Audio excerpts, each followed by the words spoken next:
ፍሳሹ ወደዚህ ይወርዳል የሚያስጠላ ጥቁር ነው በቃ ጥቁረቱ በጣም የሚያስጠላ ነው በቃ ሜዳ እዚህ በጣም ነው እንትን የሚፈሰው ሜዳው ላይ ከዛ እዚህ ላይ ጉሊት የሚሰሩ ሴቶች አሉ በጣም ችግር ላይ ነበሩ በጣም የሚያስጠላ ነበር እዚህ አካባቢ ላይ የነበረው ፈሳሽ በጣም ቆሻሻ በጣም ሽታ ያለው በጣም ብዙ ነገር ነው ያስከተለው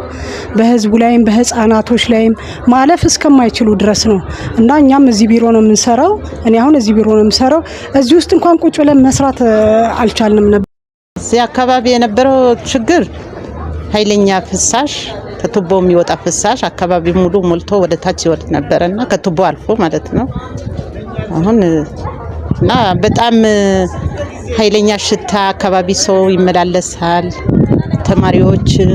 ሽማግሌ ቤተክርስቲያን የሚገቡ ሰዎች እኛም ደግሞ እዚህ አካባቢ ጉሊት ነው የምንሰራ አሁን ያው ተቀርፎ ይታያል ደርቋል በጣም ጥሩ ነው የሚሰሩትም ሰዎች ሰላማቸውን አግኝተው እየሰሩ ነው ችግሩ ያው በወረዳችንም እንትን በዛ ተፈቶልናል በጣም ቆንጆ እንትን ላይ ነው ያለው አሁን ቢሮ ምን እንቀመጣለን አካባቢውን በጣም ደረቅ ነው ልጆችም በዚህ ይመላለሳሉ እኛም ከማክስ ትተናል እና በጣም ቢሮ በጣም ደስ ብሎ ነው ቁጭ ምንለው ቢሮ በፊት ስንከፍት ራሱ ቢሮ ውስጥ እንኳን መግባታችንን ቢሮ ውስጥ ሰንደል እንኳን ለኩሰን ቢሮ ውስጥ መቀመጥ ማንችልበት ደረጃ ነበር የደረስነው